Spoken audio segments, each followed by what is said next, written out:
ঈশ্বরদী উপজেলা যুবদলের সাবেক সাধারণ সম্পাদক, ঈশ্বরদী উপজেলা নির্বাচন পরিচালনা কমিটির সম্মানিত সদস্য সচিব জনাব মোহাম্মদ শরীফ ইসলাম তুহিন ভাইকে, জনাব মোহাম্মদ শরীফ ইসলাম তুহিন ভাই।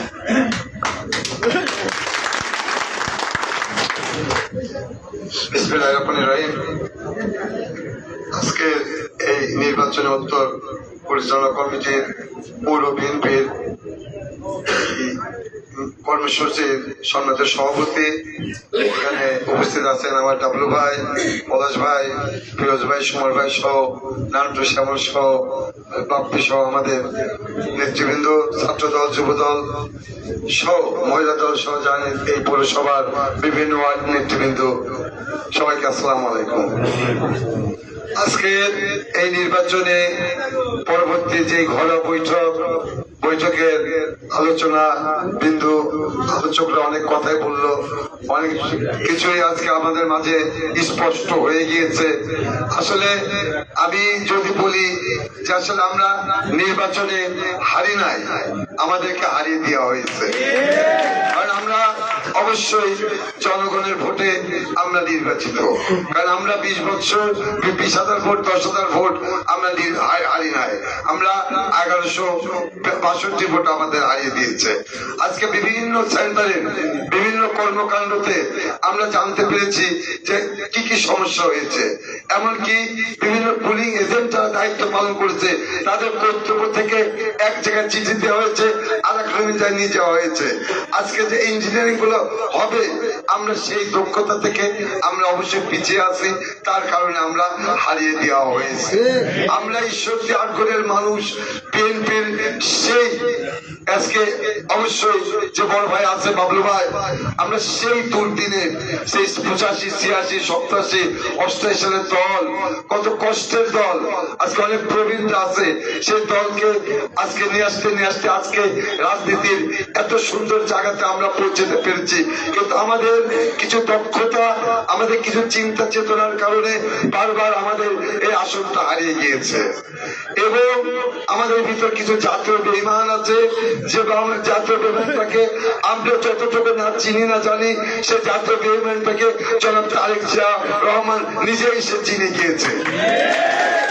কারণ যে জাতীয় বেঈমান বাংলাদেশের রাজনীতিতে এই 17টা বছরে সম্পূর্ণ দলের সর্বোচ্চ সম্মান নিয়ে একটা নেতা তার খোঁজ খবর রেখেছে এই ঈশ্বরদী নেতৃবৃন্দর প্রতি। আর ঈশ্বরদী নেতৃবৃন্দ যারা সেই আবেগকে ধরে রাখতে পারি নাই, যারা আবেগকে তারা এই ধানের শীষের প্রতীককে লালন করতে পারি নাই, ব্যক্তি স্বার্থ উপেক্ষা করে নিজের স্বার্থকে ত্যাগ করে দিয়ে দলের স্বার্থকে ঐক্যবদ্ধ করার জন্য এক জায়গা হয়েছে, অবশ্যই তাদেরকে ধন্যবাদ প্রথমত পাওয়া যোগ্য। আজকে রাজনীতিতে আমরা অবশ্যই হতাশাজনক জায়গায় আমরা পৌঁছাতে পারি না। আমরা একটি জায়গাতে হয়তো আমরা আসন পাই নাই, কিন্তু আমাদের নেতৃত্ব হারিয়ে যায় নাই। কারণ বাংলাদেশের অবশ্যই এই যে মুহূর্তে আমরা এত ম্যান্ডেট দিয়ে সারা বাংলাদেশে এত বড় বিশাল নিয়েছে শহীদ জিয়া, প্রেসিডেন্ট জিয়া রহমান, আল্লাহ হয়তো তার সৌভাগ্য দিয়ে নাই, আমার মা খালেদা জিয়া তাকেও সৌভাগ্য দিয়ে নাই, কিন্তু আজকে তারেক জিয়ার নেতৃত্বে বাংলাদেশের একটা অভ্যুত্থান ঘটে গিয়েছে বিএনপির প্রতিপত্তি। সেই বিএনপির নেতা কর্মীরা যদি আস্থা সংকট পড়ে, সেই বিএনপির নেতা কর্মীরা যদি দুর্বল জায়গায় আঘাত হয়, তাহলে কি আছে? আজকে বিএনপির ঈশ্বরদের মাটিতে অবশ্যই ঐক্যবদ্ধ হতে হবে এবং হতেই হবে। না হলে পারে মানুষ আজকে যারা বেঈমান, সে বেঈমান গুলো আপনাদের হুমকি ধামকি দিচ্ছে, সেটাকে যদি আপনারা আমাদের কাছে শুনতে হয়, অবশ্যই কষ্ট লাগবে। কারণ তারা বিএনপি কেউ না, তারা বিএনপির প্রতি তাদের কখনো কোনো দায়বদ্ধ নয়। তারা বিএনপিকে নাম ভাঙিয়ে বিএনপির প্রভাব খাটিয়ে এই অঞ্চলে তারা আধিপত্য বিচার করবে, আর আমার বিএনপির নেতা কর্মীরা মার খাবে, এটা অবশ্যই স্পর্ধা করা যাবে না। আজকে মানুষ, আমি নিজেকে একটু বলতে পারি, আজকে আমার বড় ভাইদের হাত দিয়ে আমি দলে আসছি, সেই 17 বয়স থেকে সেই দলের মিছিল মিটিং করে গেছি। আমরা দল করতে যে মৃত্যু মানুষ, আল্লাহ মানুষকে মৃত্যু দেয় একবার, আমরা হয়েছি 2 বার। আমরা অবশ্যই দুইবার মৃত্যু, কারণ আমরা একবার এই মানুষ তারা যেতে হয় মৃত্যুবরণ করে আমাদেরকে সে প্রাচীন কাষ্টে আটকা রাখাচ্ছে এই দল করতে যে, আবার তারা যদি হুমকি ধামকি দিয়ে বলে মৃত্যু করবো, সে মৃত্যু অবশ্যই আলিঙ্গন করবো, যত বড় বন্দুকের গুলি আছে এই বুকে লাগিয়ে দিয়ে যান, কিন্তু কোন না। কারণ এই বিএনপি নেতা কর্মী বোধ কষ্টে ধারণ করে, বোধ কষ্টে ধারণ করে আজ ধানের শীষের প্রতীককে নিয়ে আমরা কে কে প্রেম দিয়েছে আমরা অবশ্যই জানতে পেরেছি।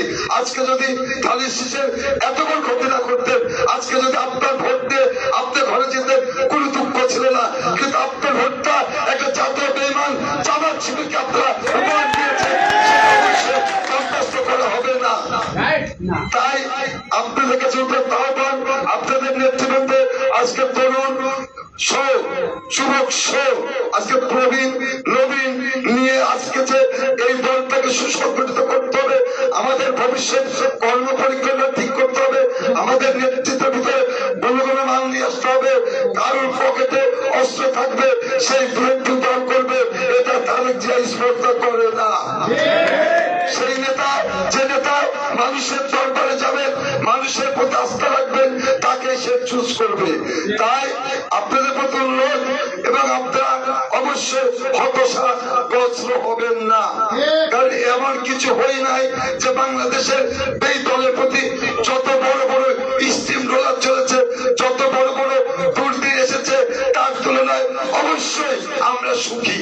কারণ আজকে রাষ্ট্র ক্ষমতা জাতীয়তাবাদী বিএনপি দল, সেই দলটাকে আল্লাহ যদি আমাদের সহায়তাকে সামনে সুসংগঠিত করে অবশ্যই দলকে আবার এই আসল অবশ্যই তারিখ থেকে আমরা বাঁচাবো। এই প্রজন্মের সন্তান লেপন দিবে, প্রবীণরা আমাদের গাইড দিবে, নবীনরা আগামী এই বাংলাদেশের জাতীয়তাবাদী দলকে অবশ্যই সুসংগঠিত করবে। তার কর্ম পরিকল্পনা নিয়ে আমরা এগিয়ে যাব। আমাদের সবাইকে অনুরোধ জানাবো, ধৈর্য ধরুন, ধৈর্য করুন, ধৈর্যটা অবশ্যই মহানুভূতায় পরিণত হবে। আমরা আজকে অবশ্যই আমাদের কষ্ট আছে, কিন্তু আমরা খুব অখুশি নয়, আমরা দুর্বল নয়, এই লালন করবে এই আশা ব্যক্ত করে রেখে আমার এই সংক্ষিপ্ত বক্তব্য আমি শেষ করছি।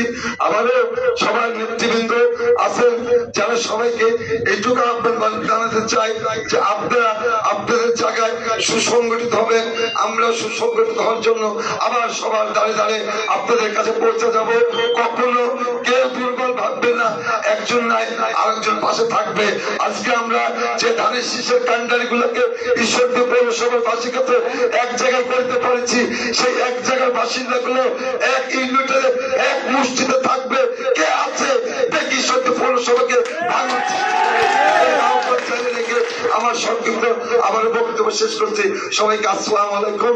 বাংলাদেশ জিন্দাবাদ, জাতীয়তাবাদী দল জিন্দাবাদ, তারেক জিয়া জিন্দাবাদ, শহীদ জিয়া অমর হোক, খালেদা জিয়া অমর হোক। আসসালামু আলাইকুম।